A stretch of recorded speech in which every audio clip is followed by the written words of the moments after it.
Hi everyone, Wes Randucker here to read You're Only Old Once, a book for obsolete children.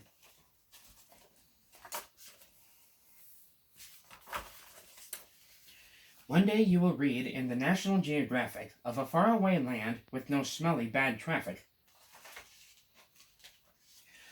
In those green pastured mountains of Fada Fazi, everybody feels fine at 103, because the air that they breathe is potassium free, and because they chew nuts from the tut tree. This gives strength to their teeth, it gives length to their hair, where they live without doctors, with nary a care. And you'll find yourself wishing that you were out there in Fada Fazi and not here in this chair, in the Golden Years Clinic on Century Square, for spleen readjustment and muffler repair. Just why are you here? You're not feeling your best. You've come in for an eyesight and solvency test. Have you any idea how much these tests are costing you? And if you're the type that gets finicky at this point you'll try to get out of that clinic. But they will outwit you as quick as you win it. Quick as a win it. The quiz doctors will catch you. They'll start questioning. They'll ask you point blank how your parts are all faring. And your grandmother's parts? And please try to recall, if your grandma hurt most in the spring or the fall. Did your cousins have dreadful wild nightmares at night? Did they suffer such ailments as bus driver's blight, chimney sweep's stupor, or prune picker's plight? And describe the main cause of your uncle's collapse. Too much alphabet soup? Or martinis, perhaps?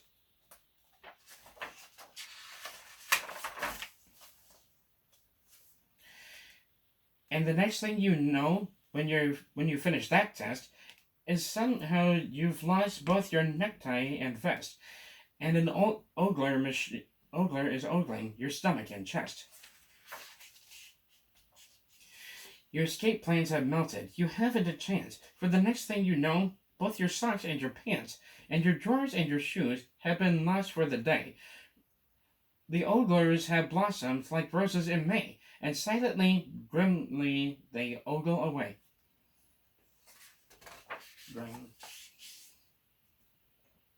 What those oglers have learned, they're not ready to tell.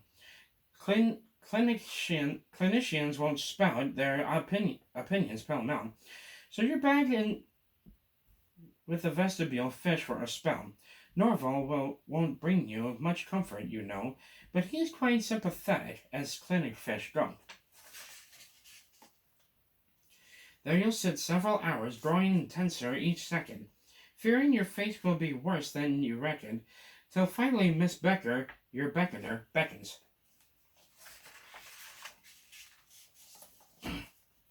To a booth where the world-renowned earman Von Crandall has perfected a test known as bellows in candle. If the wind from the bellows can't blow out the flame, you failed, and you're going to be sorry you came.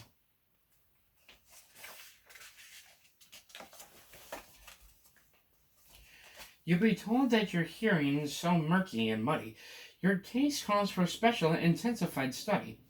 They'll test you with noises from far and from near, and you'll get a black mark for the ones you can't hear. Then they'll say, "My dear fellow, you're deafer than most, but there's hope, since you're not quite as deaf as a post. We'll study your symptoms, we'll give you a call. In the meantime, go back and sit down in the hall." So you'll find yourself talking to Norval once more, and Norval will think you're a bit of a bore, because Norval has heard the same stories before. To this fish you'll become a plain pain in the neck, while you wait once again for Miss Becker to beck.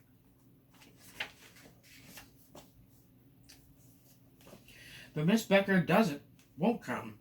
With great swish and great swank, a wheelchair will come. You've gained status and rank.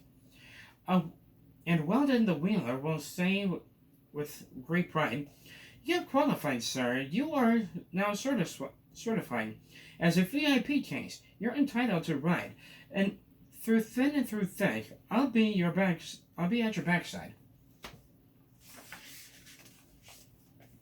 Dr. Weldon will show you the great sights as you go. Right now, you are riding down Stethoscope Row. Dear Weldon. And I know that, like all our top patients, you're hoping to get yourself stephed and some fine first-class scoping. So I'm sure you'll be simply delighted to hear that in the Internal Organs Olympics last year, Dr. Schmidt, Smoot, Sinatra, Sylvester, and Fonz won 15 gold medals, 9 silver, 6 bronze. For the moment, however, we'll bypass this bunch. There is plenty of time to see them after lunch.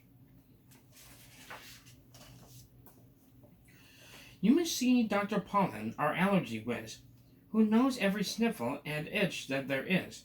Dr. Pollen will find, as he works on your case, if the face powder is wrong on your stepsister's face. He will check your reactions and thumbtacks and glue, catcher's mitts, leaf mold, and cardigans too. Nasturtiums and marble cake, white and blue chalks, anthracite coal, and the feathers of hawks. Also corn on the cob, also buffalo grease, and how you react when you're stared at by geese. He'll take copious notes, then I'll hazard a guess that he'll send you downstairs to see Dr. Van Ness.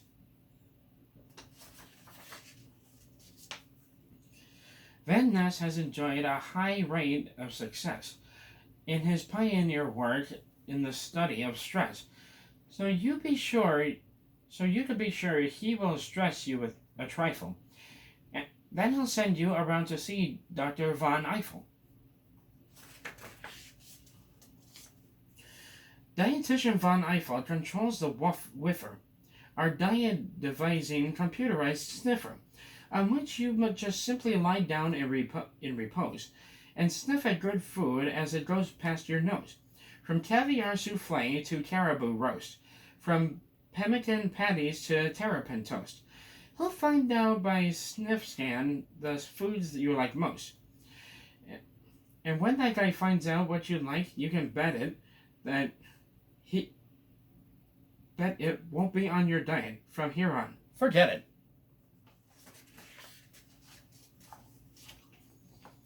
And into the new wing, we'll see Dr. Speckles, who does the 3 F's, footsies, fungus, and freckles. And nextly we'll drop in on young Dr. Jins, our A&S man who does antrums and shins. And of course he'll refer us to Doctors McGrew, McGuire, and McPherson, and Blinn, and Ballou, and Timpkins, and Tompkins, and Diller, and Drew, Fitzsimmons, Fitzgerald, and Fitzpatrick too, all of whom will prescribe a prescription for you. For your pill drill, you'll go to room 663, where a voice will instruct you. Repeat after me. This small white pill is what I munch at breakfast and right after lunch. I take the pill that's Cali green before each meal and in between. These loganberry-colored pills I take for early morning chills. I take the pill with zebra stripes to cure my early evening gripes. These orange-tinted ones, of course, I take to cure my Charlie horse. I take 3 blues at 8:30 to slow my exhalation rate. On alternate nights at 9 p.m., I swallow pinkies, 4 of them. The reds, which make my eyebrows strong, I eat like popcorn all day long. The speckled browns are what I keep beside my bed to help me sleep. These long flat ones is what I take if I should die before I wake. That's a lot of pills. When at last we are sure you've been properly pilled, then a few paper forms must be properly filled, so that you and your heirs may be properly built. Whereupon, if you're smart, there's a very good chance that you'll meet soon again with your socks, coat, and pants.